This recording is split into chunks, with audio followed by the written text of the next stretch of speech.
Good morning, everybody. So my name is Maria Isabel Fuentes, and I'm part of this pedagogical experience course. And this is my final video, the defense video. So I developed my practices at the Gimnasio Campestre Manantial, which is at school here in Cajica. That's my daughter's school. She studies there, and I wanted to help them with some bilingual issues that they don't know how to face. How different am I from the time I started my practicum? Well, I understood many things with with this practicum. I gave my job for free, and sometimes when you work for free, people actually don't appreciate what you're doing, even though they know that it's really important. I help them with doing the curriculum and also teaching classes from first to third grade. I was also training the teachers, but teachers don't, they saw English and the training as something that was not good for them because they didn't want to learn English. Why should they do that? Nah? I learned that it's very important to have teachers who firstly speak and understand and write and everything the language, but also who can explain, who are real teachers. I've been a teacher for many years, for several years, and now I understand how my lack of experience and my lack of seriousness led to many mistakes, practices mistakes, and I have to say that some of my students didn't learn a lot with me. It doesn't happen to students now, because now I understand the importance of being a language teacher. So my action plan begins with always checking the philosophy and the curriculum of the schools you're working at, because that is a huge guideline for a teacher to actually know what the school wants, where they want to go, and how I, as a teacher, am going to stay focused to those goals, also maintaining the language goals. Yeah, always checking and understanding the needs of each group. Right now I understand that little kids have different needs from older ones. Little kids learn differently. I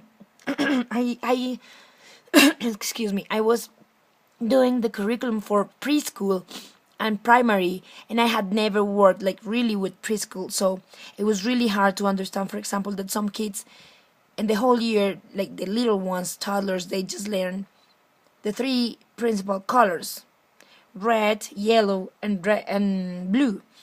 So I was like, no, let's do this, and the teacher said like, no, you can't do that. So it was amazing. Always planning according to the last two aspects, and always planning is also part of my action plan, because I knew how important it was. But really, when you get with a plan to a class, it's so easy. Yeah, if you get something in your way, it's better to see, oh, okay, I can do this and that. But if you don't plan, it's messy, everything is messy. um Always looking and understanding the provided materials. The materials that schools buy are very important because they help you improve your classes. They give you tools. Some of them are just so good that you actually don't have to do that much, and that's bad and good. But when you're not experienced, that's very good, because it helps you like gaining experience without committing so many mistakes. Then with the time you can add your own materials, of course. And the last part of my action plan is keeping up with all new approaches and innovative proposals for teaching, theories, everything. Reading. So I think that's my action plan right now. Improving as a teacher is my action plan. What do I think is the most challenging issue for English teachers, and what would you recommend to solve it? Well, we are facing a time right now where technology has become huge. We have tons of applications where people can learn English if they're actually autonomous.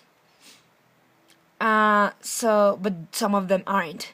So our challenging issues, the ones I see, would be facing technology as our friend and actually getting to work with it at our classes.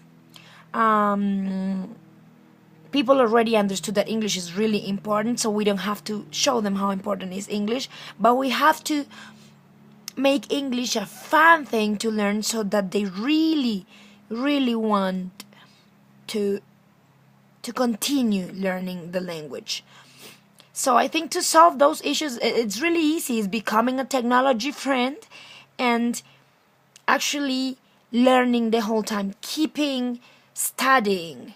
We can't stop studying. We have to continue. We have to know everything that's going on in the world, because language is for that, for communicating. And if we don't know what's going on, then we're not going to be good communicators. So yeah, I have to thank everything I learned in the practicum. It was really, like, I appreciate everything that happened to me this semester because it was hard, really hard. But I have to tell you how much I appreciate to be studying in an online university with so cool teachers, and having the opportunity of getting my diploma. I am a great teacher. I really love being a teacher, but being able of saying how important plans are, and I didn't do that at my job. I did it at school, so it's great because it was not a mistake at school. Yeah.